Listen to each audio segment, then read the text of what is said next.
Unanimous decision. He's now defeated every man he's ever faced in the ring. But listen, we put on a show, yeah, Conor Benn was the best man tonight, so congratulations to him. This is the end of the Benn Eubank saga. Done and finished. It's over. Eubank landed only 68 punches in 12 rounds. That wasn't losing. That was a complete capitulation of effort and strategy. A 36-year-old former world title contender delivered one of the most underwhelming performances of his career, while 60,000 people watched him get systematically dismantled. This wasn't Benn winning yesterday. This was Eubank failing to show up mentally and physically. The weight cut destroyed him. Before we continue, hit like and subscribe. It really helps. After spending 48 hours in a hospital following their first fight due to severe dehydration, Eubank Jr. came back and did it again at 36 years old with 40 professional fights on his resume. His body was a shell. His mind was beaten before the bell rang. What we saw Saturday night at Tottenham Hotspur Stadium wasn't a competitive fight. It was an execution. Systematic, cold, dominant. Their fathers fought with pride. For 35 years, Eubank Jr. beat Benn convincingly in April by unanimous decision. But Saturday? That was a complete reversal. Benn didn't need to be brilliant, he just needed to show up. Because Eubank didn't. Not mentally, not physically, not strategically. Benn wins by unanimous decision with scores of 119 to 107, 116 to 110, and 118 to 108. That's decisive. But here's what makes this even more impressive. According to CompuBox statistics, Benn outlanded Eubank 173 punches to just 68. That's a 2-to-1 advantage. Eubank threw 367 punches in the first fight and landed 215. Last night, he was completely neutered. But the real story came in round 12. Benn floored Eubank twice with a devastating 1-2 combination. The first knockdown came from a left jab followed by a right, a hand that connected behind Eubank's ear, destroying his equilibrium. The second came from a chopping right hand moments later. Eubank beat both counts, but he was saved only by the bell. In April, Eubank won by executing a textbook distance management strategy. He used his jab to control range and set up counters. His left hook was devastating on the counter, and he neutralized Benn's aggression with crisp uppercuts. Eubank moved laterally, boxed off his back foot, and forced Benn to come forward into his traps. But there's a critical detail. Eubank's weight cut, the rehydration clause, meant he had to make 160 pounds for weigh-in, with a maximum 170 on fight day. After the first fight, Eubank spent 48 hours in a hospital with severe dehydration. At 36 with nearly 40 professional fights, extreme cuts accumulate. Eubank came in at 169.83 pounds, but he looked drained from bell to bell. In this rematch, Eubank looked stuck in first gear. He was moving backward, boxing on his back foot, retreating to the ropes, and rarely engaging with urgency. His punch variety was non-existent compared to April. The counters that were effective before didn't materialize. He lacked energy to set traps and make Benn miss.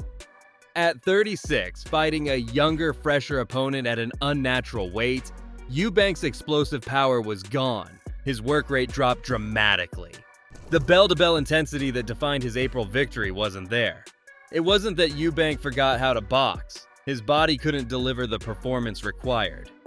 Conor Benn entered this fight with a completely different mentality. In April, he admitted his emotions got the better of him. He was reckless, wild, and reactive.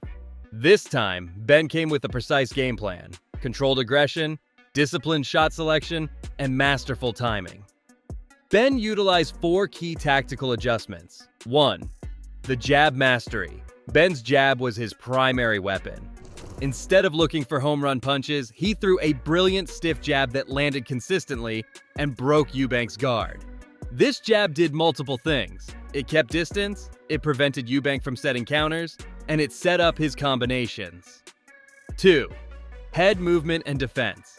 Benn used sophisticated head movement to slip Eubank's left hook counters. When Eubank tried to catch him coming in, Benn's footwork and angles made him a moving target. He absorbed shots well and continued attacking, never backing off 3. Fleet footwork and range control. Unlike April, when Benn was sometimes stationary, this time he moved constantly.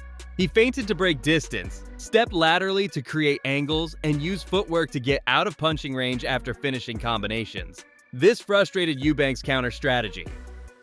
4. Relentless pressure. Most importantly, Benn maintained an aggressive, constant pressure throughout. He stayed on Eubank, landed body shots consistently, and forced Eubank to retreat. Rather than trading a distance where Eubank's size advantage mattered, Benn worked on the inside where his speed and angles gave him the edge. The fight was decided early. Benn won rounds 1 to 8 decisively. He established his jab, forced Eubank back, and built a substantial lead. Eubank never caught up. Even when he landed occasional counters in the middle rounds, Benn absorbed them and fired back with better combinations. Eubank's frustration grew visibly.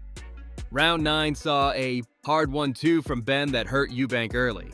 Eubank tried to answer back, but Benn was pressuring him relentlessly, landing on the inside. By round 12, with Eubank down by multiple rounds and nowhere to go, Benn went hunting for the finish and nearly got it. The CompuBox numbers tell the entire story. Benn outlanded Eubank 173 to 68 total punches. That's only 68 punches for Eubank in 12 rounds. In their first fight, Eubank landed 215 punches over 12 rounds. He threw 299 fewer punches and landed 147 fewer punches. This wasn't close. When you break down power punches specifically, the significant shots that damage an opponent, Benn had a commanding advantage. He threw harder, landed cleaner, and accumulated damage throughout all 12 rounds. Eubank's power, which was his primary asset in April, never materialized. Benn's volume wasn't just quantity, it was quality. His punch output was disciplined. He wasn't wild or reckless like April. Instead, he threw combinations that worked. Jab right hand, left hook to the body, feints to set up shots. Every punch had a purpose. Eubank, by contrast, was passive and reactive. Factor 1. The weight cut. The elephant in the ring was Eubank's physical condition. Making 160 pounds at 36 years old is brutal. The rehydration clause, capping him at 170 on fight day, meant Eubank couldn't properly recover. His explosiveness was compromised from the start. Boxing requires anaerobic bursts of intensity. When you're dehydrated and depleted, those bursts don't come. Factor 2. Age and mileage. Eubank has fought in nearly 40 professional bouts. His body has taken damage. At 36, recovery between fights is slower. Benn is 29 and moving to middleweight from welterweight, a more natural weight for him. The age gap combined with the weight cut was a recipe for underperformance. Factor 3. Game plan neutralization.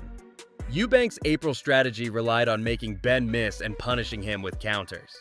In the rematch, Benn came prepared. His footwork negated the counter strategy. His jab prevented Eubank from setting traps. His pressure didn't give Eubank the space he needed to operate. The game plan was simply nullified. Factor 4. Lack of urgency. In crucial fights, urgency defines performance. Eubank seemed content to move backward and retreat. He never once forced the pace or engaged in meaningful exchanges. This passivity allowed Benn to dictate the fight completely. A fighter who needs to win can't afford that kind of lethargy. The final round encapsulated everything about this fight. Eubank, down on the scorecards and facing defeat, finally came forward with urgency. In the final round, he threw combinations and tried to land something devastating, but it was too little, too late. And critically, his desperation left him open. In the final minute, Benn saw Eubank's wild movement. He measured perfectly and threw a 1-2 combination, jab on the chin, right hand behind the ear. This wasn't luck. This was precise technical execution. Eubank went down. He rose at 9, and Benn smelled blood. He threw another flurry, landing a chopping right hand that sent Eubank down a second time. Only the bell saved Eubank from a possible stoppage. The 2 knockdowns in round 12, combined with Benn's dominance in 11 rounds, made this a 10-7 round for Benn. The scorecards read 119 to 107, 116 to 110, 118 to 108. These aren't close. This was a masterclass from Benn and a complete reversal of their April encounter. Benn proved he's not just powerful, he's technically sound and strategically intelligent. At 29, with all his weapons at his disposal, he's positioned for world title challenges. The Benn family finally has a victory in the 35-year rivalry, breaking a 0-1 streak. For Eubank Jr., this is a wake-up call. At 36, with extreme weight cuts taking their toll, he needs to consider his career path. The immediate performance was subpar, raising concerns about his ability to compete at elite level moving forward. Neither fighter has won a world title belt. Both have stated world title ambitions as priorities. Benn indicated he plans to pursue titles at 147 pounds. Eubank will need to rebuild and reassess his career trajectory. Eubank vs. Benn, too, was a complete role reversal from their April thriller. It wasn't a war, it was a technical chess match that Benn won convincingly. A younger fighter in better physical condition, with a sharper game plan, simply outboxed an older competitor struggling with weight cut demands. Based on this performance, Conor Benn is the man to beat.